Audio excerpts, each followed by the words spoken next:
En aquel tiempo dijo Jesús a sus discípulos: nadie puede estar al servicio de dos amos, porque despreciará a uno y querrá al otro, o al contrario, se dedicará al primero y no hará caso del segundo.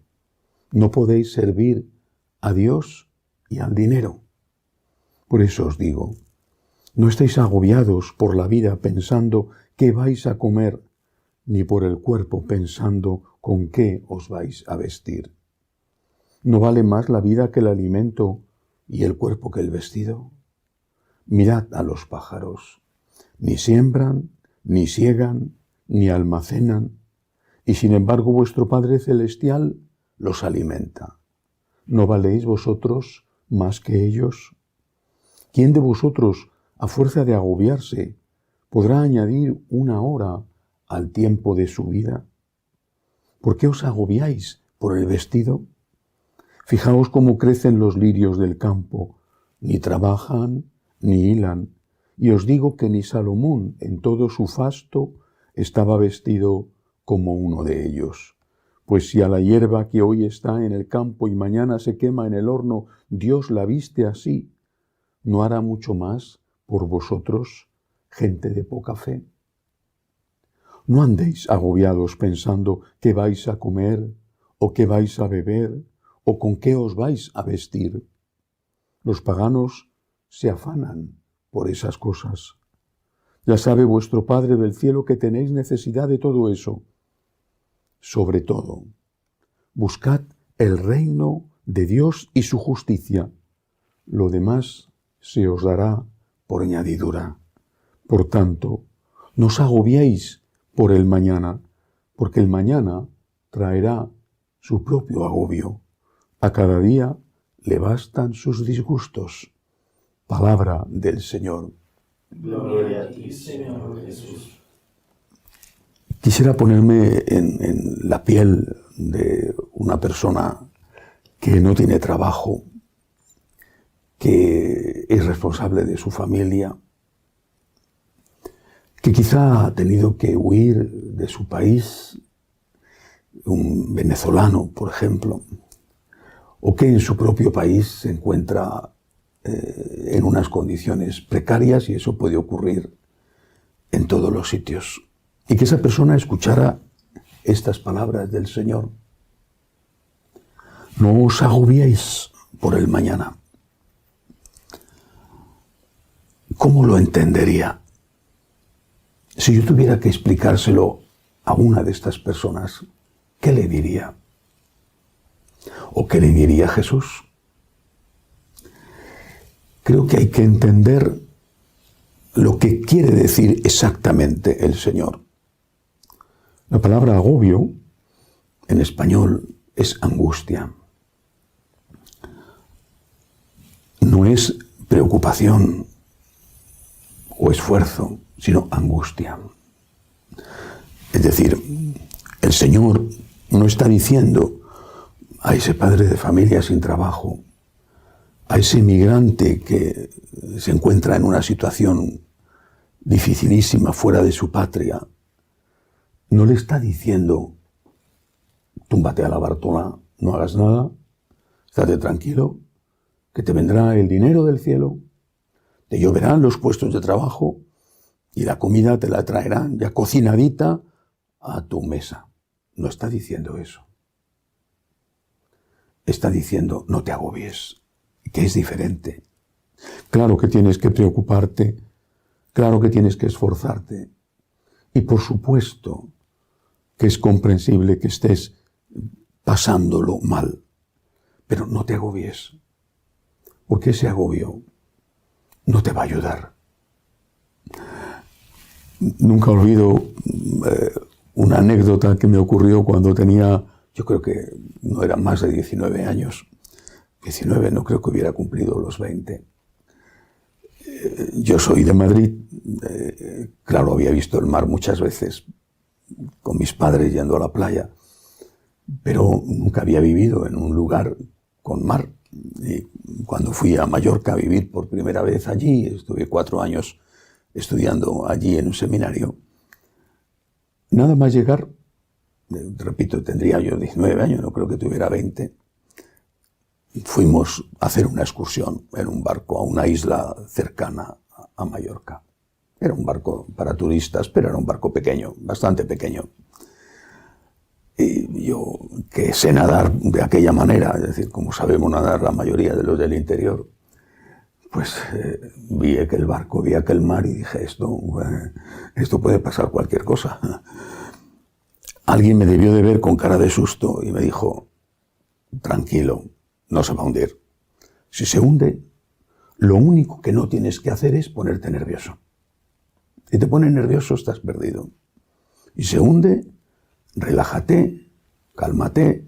Yo sí que sabía hacerlo, como se dice en España, hacer el muerto en el agua, es decir, ponerte boca arriba, totalmente horizontal y dejar que las olas te lleven. Si se hunde el barco, tu única salvación estará en estar tranquilo.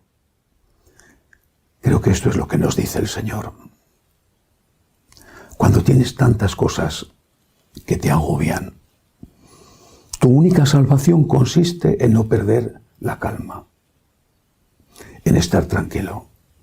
No se trata de no hacer nada, se trata de no ponerte nervioso. Mantén la calma, confía en Dios.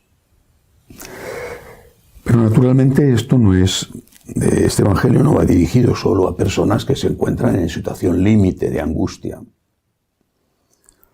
Va dirigido a todos. La inmensa mayoría no se encuentra en esa situación límite. Y entonces esa inmensa mayoría, ¿qué hace?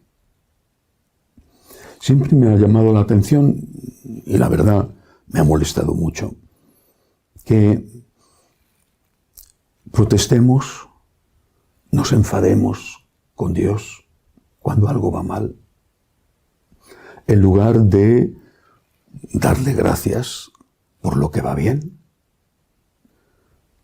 Personas que lo han tenido, no digo todo, que eso solamente poquísimos tienen todo, pero personas que lo han tenido casi todo, han estado lejos de Dios, o tibios.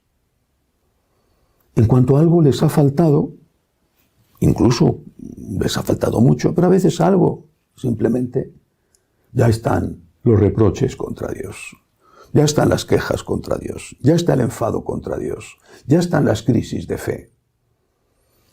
Crisis de fe que son falsas, porque para tener crisis de fe había que tener fe.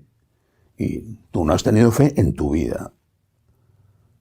Ha sido una apariencia de fe, un sucedáneo de fe, pero no has tenido fe. Porque el que tiene fe cree en el poder de Dios y en el señorío de Dios. Y tú no has tenido fe, tú has considerado a Dios como tu empleado, como tu siervo, como tu esclavo, que está para hacer lo que tú le pides, sin darle gracias siquiera. Y ahora, que aparentemente no te ha obedecido, le despides o le matas. Tú no has tenido fe nunca, tu crisis de fe no existe, porque para tener crisis de fe hay que tener fe. Por eso, repito, este evangelio va dirigido a todos, pero a la inmensa mayoría que no está pensando si voy a comer o no voy a comer mañana, que tiene una casa donde vivir y un puesto de trabajo. ¿Qué haces con todo eso? Es natural que te ocupes, incluso que te preocupes. ¿Sí? No tienes por qué agobiarte, lo mismo que el que no tiene nada. Pero lo que sí que tienes que hacer es dar gracias a Dios. Ayudar por Dios a ese otro que no tiene nada. Si tú que tienes dieras gracias, el que no tiene, tendría. La culpa de que haya personas que pasan hambre es precisamente porque el que tiene, ese considera que lo que tiene es suyo y que no tiene que darle nada a nadie. Quizá el mejor resumen de este evangelio lo da el Señor cuando dice: buscad primero el reino de Dios y su justicia. Lo demás se os dará por añadidura. El reino de Dios, es decir, Dios en primer lugar. Dios en primer lugar. Dios está en el primer lugar de tu vida. o está el dinero, o la familia, o lo que sea, o otras cosas muchísimo peores, el sexo, la diversión. Dios está en el primer lugar de tu vida. Porque si está Dios en el primer lugar de tu vida, estará la justicia de Dios. Y la justicia de Dios es una justicia distributiva. Es la enseñanza de la doctrina social de la Iglesia. Es lo que les dice San Pablo a los corintios cuando les dice que sean generosos en la colecta que él estaba haciendo para ayudar a los pobres de Jerusalén. Y que si son generosos nunca les faltará de nada. Por lo tanto, Dios en el primer lugar y confía. Y sé justo. Dale a Dios lo que es de Dios. En el nombre de Dios y por agradecimiento a Dios, ayuda a tu hermano que está pasando necesidad. Siempre, absolutamente siempre, es muchísimo mejor dar que pedir. Es muchísimo mejor dar una limosna que tener que pedir una limosna. Así que si tienes que dar una limosna, piensa que a lo mejor el no darla es simplemente el anticipo de que Dios haga justicia contigo y mañana tengas tú que pedirla. Buscad primero el reino de Dios y no os agobiéis, porque cada día tiene su propio agobio. Confiemos en el amor de Dios. Que así sea.